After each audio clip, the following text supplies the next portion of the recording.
All right, what's going on, you guys? Nick here with Nick Strength and Power. I've got a couple of interesting stories for you guys today. The first story that I have for you guys today, I'm sure a lot of you guys could probably guess what the first story is going to be about. Phil Heath. So as a lot of you guys saw last night, Phil Heath did an Instagram Live, just kind of a training session, but he also started posing during that session as well. And I know a lot of the conversation about Phil recently had been that he's downsized, and I still think he does look a little bit downsized in this update. But I think he looks really good here. I mean, he looks really lean. He looks really shredded. And he almost looks a little bit more streamlined. So it makes me wonder, is it possible that we see Phil Heath compete one last time? Like I said, I think it looks like he's in really good shape here. So could he be preparing for a show? So in addition to the actual training video itself, he did hit a couple of poses during the course of this live stream. The first pose, this front double bicep, and of course Phil is going to look phenomenal in that pose. He's got some of the best arms that the IFBB has ever seen. And of course it doesn't hurt one bit that he's standing underneath the goon light right there. But you can see a lot of separation, a lot of detail in his arms. He looks pretty good for a bodybuilder that would be about 7 months into their off season after the 2020 Mr. Olympia. Now, the thing that I liked about this update is that Phil actually showed a lot of confidence in posting this because Phil did something he literally almost never does. And that is he showed and flexed his midsection. Now, even when getting ready for a show, when he's weeks out, Phil typically never shows his midsection. Which is why I was impressed by this physique update. For his midsection in the off-season, it really doesn't look bad. If this is off-season Phil, how his midsection is looking, I kind of like this leaner and meaner version of Phil Heath, slimmed down a little bit. Now, of course, you can still see the hernia scar kind of down in the middle of his lower abs there, but again, for an off-season Phil, a pretty impressive midsection, and I think it's pretty impressive that he's showing it. But I guess for me, that raises the question of, is this really an off-season version of Phil or just a new version of a Phil getting ready for a contest? Now, would I like to see Phil make another run at the Olympia title? I absolutely would. A lot of people might think I don't. I do. I would love to see Phil try again in 2021. Personally, I don't really think he will. Taking third place in 2020 was the lowest placing that Phil's received in like a decade. And I don't think Phil really wants to risk possibly placing lower than that, because that's the first time he's dropped in placing that significantly. So for me, the risk is very, very great of him coming back. Is there a chance that he could win? Yes. But is there also a chance that if he competes in another Olympia and that's his final Olympia and he places lower, like 5th or 6th, I don't think that's the way that Phil wants to go out. And I think it's kind of 50-50 whether he would win another one or place even lower than 3rd. So that's a risk that I think Phil needs to weigh out for himself, and I'm sure he has. But I guess we'll see what he decides. He is qualified for life, so he does not need to qualify through any type of show. And of course, there's another possibility here, and this is something that I've been thinking a lot more about. The Arnold Classic US. As you guys know, they announced that the Arnold Classic is back this year. There will be no expo, no other events, just the IFBB show. This is going to be September 25th, right before the Olympia.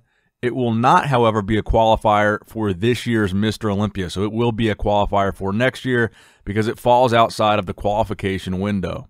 I think there's a possibility that Phil does this show. I don't think it's out of the realm of possibility.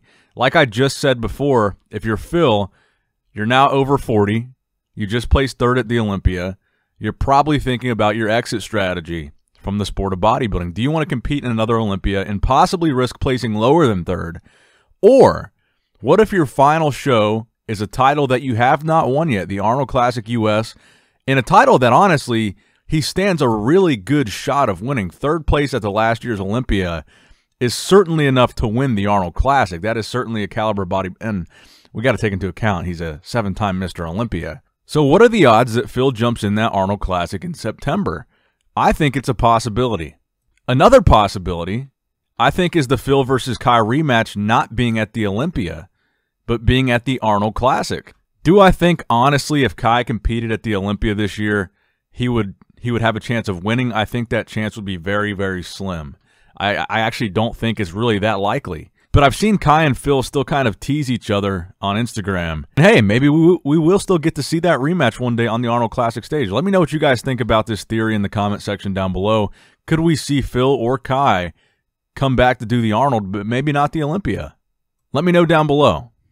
And now a word from our sponsors over at Labrada Nutrition. Come on.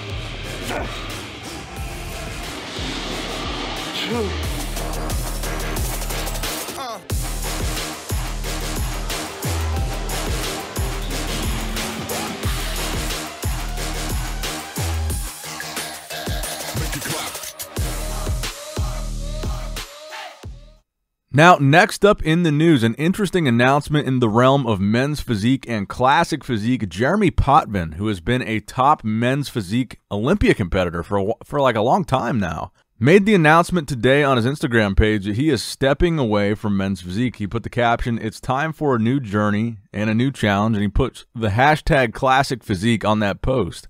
So this is big news, and this is something that I honestly feel we're going to see a lot more guys in men's physique make this switch. I think a lot of guys in men's physique are really well built for both divisions, and maybe some of them are better suited for classic. Like I said, the focus for men's physique is basically having a small waist and a good V-taper, which is a very heavy focus in classic. But in classic, you got to have much better legs than the men's physique standard is. Now, I can tell you that Jeremy has an insane V-taper. His upper body is pretty ridiculous. He's really impressive.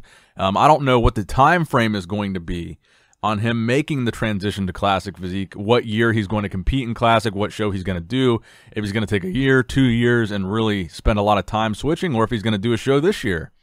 I think his upper body's insane. His waist is insane. Midsection's insane. I think his legs would still need some work based on what I've seen so far, but I'm sure he's got time. I'm sure he's got a plan for that. But best of luck to Jeremy Potvin in the transition to classic physique. And like I said, I think we're going to see a lot more people from men's physique make this transition in the coming years. And I think it's going to be an interesting one. Now, the final story that I have for you guys today, we get a little bit of a better look at Roelly Winklaar from the stories that him and Larry Wheels posted from their training session when they did that collab together. And Roelly looks a lot more impressive than I originally thought. So in these stories that Larry posted, you get to see a much closer up version of Roelly. Specifically, there's one shot where he's like flexing his tricep, where his tricep looks ridiculously insane. And in some of these other videos where you just get a closer up version of Roelly training and you can really kind of see the detail and a little bit better of the shape that he's in, this definitely makes me believe that he's going to be competing, like I said, end of July, early August. I think it's going to be Chicago or Tampa. And based on how he's looking here, I do think he's in really good shape.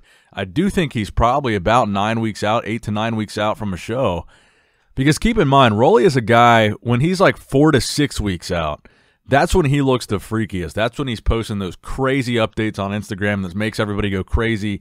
So if he were 4 to 6 weeks out right now, from a show that's a little bit closer, like the Puerto Rico Pro, even though that's a lot closer than 4 weeks, we would know it. We would know it based on looking at him that he's getting ready for a show that's really soon. I think that 8 or 9 weeks out mark looks to be exactly where Roelly's at. I would not be surprised one bit if you saw him show up in Chicago.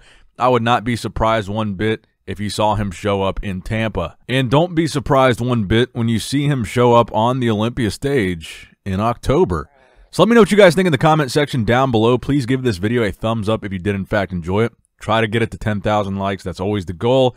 It helps with the engagement. It helps with the algorithm. So if you guys could do that for me, I'd appreciate it. Subscribe if you have not subscribed already. As always, I love you guys. I appreciate you guys. Nick Strength and Power signing out.